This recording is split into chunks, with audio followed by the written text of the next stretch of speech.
Eu continuo lendo e procurando entender tipos psicológicos do Jung, e o que mais eu entendi, assim, que o extrovertido tem aversão à função pensamento, assim como o introvertido ao sentimento sensação, porque são duas funções inferiores, ou seja, o extrovertido tem como função inferior o pensamento, o introvertido o sentimento sensação. Então, o introvertido tem uma aversão à função pensamento, porque justamente é aquela versão inferior que ele reprime, enquanto que o extrovertido tem como função inferior o pensamento. Então é isso que ele reprimiu, por isso ele tem aversão. E quando há uma inversão de tipo, no caso do extrovertido, ele se perde no inconsciente coletivo, ou seja, o extrovertido, quando ele inverte o seu tipo, ele corre o risco de se perder no inconsciente coletivo, enquanto que o introvertido se perde numa fusão com o objeto, ou seja, o risco do extrovertido é se perder nesse inconsciente coletivo, que é algo que não é só dele, são memórias coletivas que podem influenciar, enquanto que o risco do introvertido é se perder no objeto, pois essa relação mais substancial com o objeto não é de seu costume. Então ela pode confundir-se, digamos assim, ele pode confundir-se ao objeto, ou seja, o introvertido, quando ele inverte a sua função, ele pode, por não estar habituado com essa configuração, confundir-se com o objeto e não conseguir mais saber quem ele é diante dessa relação com o objeto, ao qual ele está direcionando energia psíquica. Em ambos os casos, há uma perda de identidade, ou seja,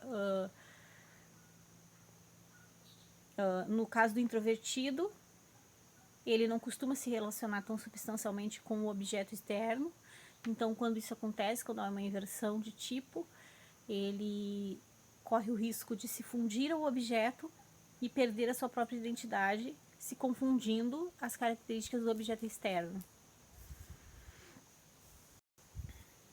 Então Jung vai falar recorrentemente sobre integração consciente e saudável. Jung fala recorrentemente sobre essa integração, não só sobre, ao invés de a unilateralidade de uma função, a integração de duas funções, de duas funções, não, a integração das funções e dos dois tipos básicos, né, que é a introversão e a extroversão. Então, Jung cita Schiller, como ele costuma citar vários filósofos, e ele cita Schiller que se refere aos dois instintos, o material e o formal. Schiller se refere assim, material e formal, para figurar a função introvertida e extrovertida. No caso, que para Jung é extrovertido e extrovertido, Schiller chama material e formal, instinto material e instinto formal. Ele diz que tais instintos, Schiller diz que tais instintos, por serem energia, precisam de uma despotencialização. Ou seja, o ajuste da intensidade do formal e do material, ou pensamento e sensação. Porém, essa despotencialização não deve vir de uma incapacidade física ou embotamento dos sentidos, mas de um ato de liberdade, onde se modera o sensual através da intensidade moral, ou seja, um freio moral para os sentidos e não simplesmente uma incapacidade ou embotamento dos sentidos. Ou seja, os sentidos estão plenos, mas há um freio moral e ético, digamos. Schiller diz, não diretamente, mas parece querer dizer: A despotencialização do instinto formal não deve ser consequência de uma incapacidade espiritual ou demência das forças do pensar e da vontade. A plenitude das sensações deve ser sua fonte gloriosa. A própria sensualidade deve afirmar seu território com força vencedora e resistir à violência que o espírito gostaria de impor-lhe através de sua atividade usurpadora. Então percebemos que tanto Jung quanto Schiller propõem uma integração equilibrada entre o que Schiller chamou de dois instintos, forma e pensamento, ou introversão e extroversão, como diria Jung.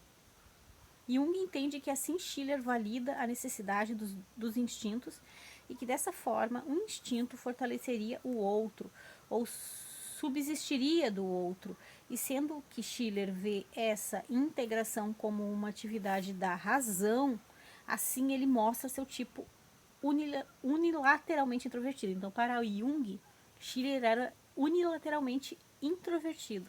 Por isso que ele vê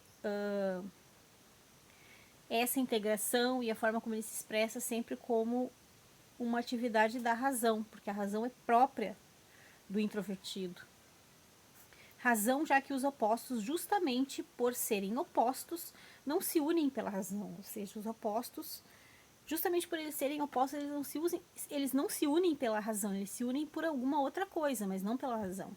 Mas Schiller via dessa forma por causa de seu tipo unilateralmente introvertido.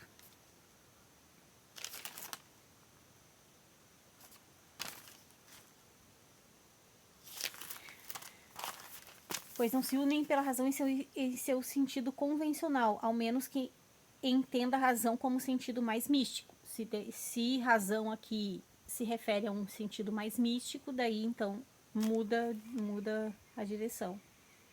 Schiller chama seus respectivos objetos como de vida e forma, ou seja, instinto formal e material, vida e forma. E forma viva seria o símbolo no qual se conciliam os opostos,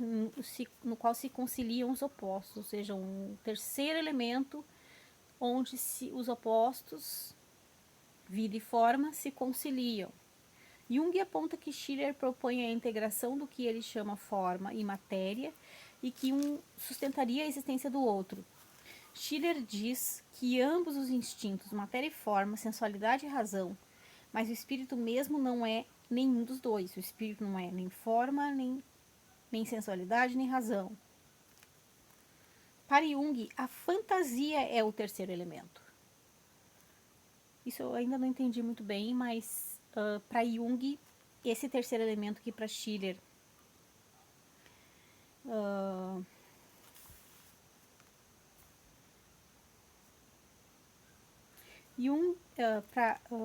para Jung é a fantasia.